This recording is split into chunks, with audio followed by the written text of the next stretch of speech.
नमस्कार।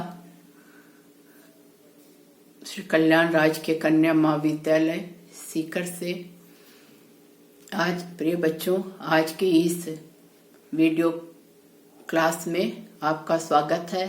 आज हम मीरा के पदों की व्याख्या करेंगे।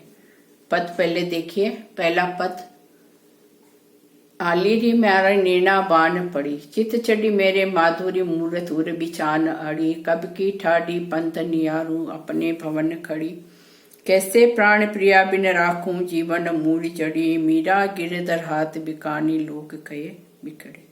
कठिन शब्द है। बाण से तात्पर्य आदत, नियारू देखना, बिकानी बिक जाना, बिगड़ी पथभ्रष्ट हो जाना। यहाँ इस पद में मीरा स्वयं को कृष्ण में अनुरक्त बताती है। मीरा कहती है, सखी मेरे नेत्रों को कृष्ण की छवि देखने की आदत पड़ गई। आलिरी मेरे नैना बान पड़ी, कि मेरे नेत्रों को श्री कृष्ण को देखने की आदत पड़ गई है। चित चढ़ी मेरे माधुरी मूरी बिचान चढ़ी, कि सखी से कहती है कि मेरे चित्त में, मेरे हृदय में कृष्ण की माधुर्यपूर्ण सुंदर मूर्ति मेरे मन में बसी हुई है। कब की ठाड पंथ नियारू अपने भवन खड़ी, और कितनी वो श्री कृष्ण से उसको मिलने की उत्सुकता है कि श्री कृष्ण की प्रतीक्षा में कब से वह अपने भवन पर खड़ी हुई है और इंतजार करती है। प्यारे कृष्ण के बिना उसके प्राण कैसे जिंदा रह सकते हैं, क्योंकि श्री कृष्ण ही मीरा के लिए सब कुछ है, जिनके प्रेम में बंधकर वह हमेशा के लिए अपने आप को श्री कृष्ण के साथ बंधा हुआ महसूस करती है। मीरा अपने किरदार पर पूरी तरह से समर्पित हो चुकी है। कैसे प्राण प्रिया बिन राखूं जीवन मूरी चढ़ी, कि मीरा के समर्पण को देखिए आप, कि मीरा कहती है कि मेरे लिए वह जीवन की औषधि है, मूर औषधि है, उनके बिना मैं कैसे जीवित रह सकती हूँ। मीरा गिरधर हाथ बिकानी लोग कहे बिगड़े, परंतु संसारिक लोग उसे, मीरा को बिगड़ी हुई कहते हैं, पथभ्रष्ट कहते हैं, लेकिन मीरा श्री कृष्ण की अनन्य भक्त है और पूरी तरह से श्री कृष्ण की भक्ति में वह डूबी हुई है, समर्पित है। तो यहाँ मीरा की श्री कृष्ण के प्रति जो समर्पण है, जो उनकी माधुर्य भावना है, मधुरा भक्ति है, उसका कवि के द्वारा यहाँ चित्रण किया गया है। इससे अगला पद देखिए आप। पग घुंघरू बांध मीरा नाचीरी, मैं तो मेरे नारायण की आप ही हो गई साची, लोग कहे मीरा भई बावरी, नाथ कहे कुलनासी, विष का प्याला राणा भेजा पीवत मीरा हासी, मीरा के प्रभु गिरधर ना कर सहज मिले अविनाशी। मीरा कहती है कि पग घुंघरू बांध मीरा नाचीरी, कि वह भक्ति में डूबकर अपने पैरों में घुंघरू बांधकर वो कृष्ण की मूर्ति के आगे नृत्य करती रहती हूँ। इस तरह मैं अपने आराध्य कृष्ण की सच्ची दासी हूँ। मैं तो मेरे नारायण की आप ही हो गई साची, कि मैं अपने प्रीतम कृष्ण की दासी बन गई हूँ। लोग कहते हैं, लोग क्या मेरा भई बावरी, कि संसार के लोग मीरा के लिए कहते हैं कि पागल हो गई है।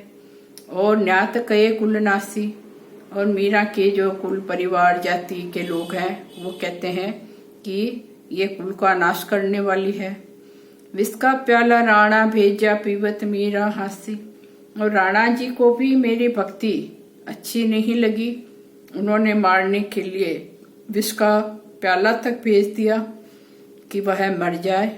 लेकिन उस विष के प्याले को भी मीरा ने सहर्ष हंसते हुए उस विष के प्याले का भी पान कर लिया। मीरा के प्रभु गिरधर ना कर सहज मिले अविनाशी। मीरा कहते हैं, मेरे लिए तो मेरे प्रभु आराध्य वह श्री कृष्ण है, जो अविनाशी है, जो कभी भी अमर है, अजर है। ऐसे अविनाशी ईश्वर मुझे सहज रूप से मिल जाएंगे, यह मीरा को पूरा विश्वास है। तो यहाँ भारतीय दर्शन, उपनिषद, गीता इत्यादि में संसार को क्षण भंगुर बताया, लेकिन ईश्वर को अविनाशी कहा गया है। यहाँ मीरा भी संसार को असार, जो मतलब नश्वर है, मीरा के द्वारा भी बताया गया। अगला पद है, या ब्रज में कुछ देखो रिटोना, ले मटकी सिर चली गुजरिया, आगे मिले बाबा नंद के छोना। दद्दी को नाम बिसारी गयो, लेहू लेहू कोई शाम सलोना, वृंदावन की कुंज गलिन में नेह लगाए गयो मन मोहना। मीरा के प्रभु गिरधर नागर, सुंदर श्याम सुकर रस लोना। यहाँ इन पंक्तियों में मीरा अपने आराध्य श्री कृष्ण के रूप सौंदर्य का वर्णन करती है। मीरा कहती है, सखी इस व्रज में कुछ जादू टना दिखाई देता है। एक दही बेचने वाली ग्वालिन अपने घर से दही की मटकी सिर पर रखकर कुछ ही कदम आगे चलती होगी। सामने नंद बाबा का पुत्र गोपाल कृष्ण मिल गया तो वह ग्वालिन नटखट कृष्ण को देखते ही अपना वास्तविक जो उसका कार्य था, दूध दही बेचना, तो वह भूल जाती है। दही लो इसकी जगह वह कहने लगी, श्याम सुंदर कृष्ण को ले लो। इस प्रकार वह ग्वालिन का मन कृष्ण की मधुर लीलाओं से युक्त दिखाई देता है। ददी को नाम बिसारी गए प्राय, लेहू लेहू कोई शाम सलोना, वृंदावन की कुंज गलिन में नेह लगाए गए मन मोना। कि वह मन को मुक्त करने वाला कृष्ण वृंदावन की कुंजों में, गलियों में सबको उसने मोहित कर लिया है। अर्थात सबसे उसने अपना प्रेम के व्यवहार से सबको आकृष्ट कर लिया है। मीरा कहती है कि प्रभु गिरधर नागर कृष्ण अत्यंत सरस स्वभाव के हैं और उनका व्यवहार प्रेम से पूर्ण है। मीरा के प्रभु गिरधर नागर, सुंदर श्याम सुगर रस लोना। कि यहाँ श्री कृष्ण की मधुर लीलाओं का वर्णन किया है और गोपियों की श्री कृष्ण के प्रेम में मुग्ध होकर अपने स्वयं के सुध बुद्ध को भूल जाना भी यहाँ बताया गया है। कि श्री कृष्ण का जो मनमोहक मुक्त रूप ऐसा ही था कि जो भी कोई श्री कृष्ण को देखता, चाहे बालिन हो, गोपाल हो, श्री कृष्ण की उनकी मधुर क्रीड़ाओं के आगे सभी नतमस्तक थे। धन्यवाद।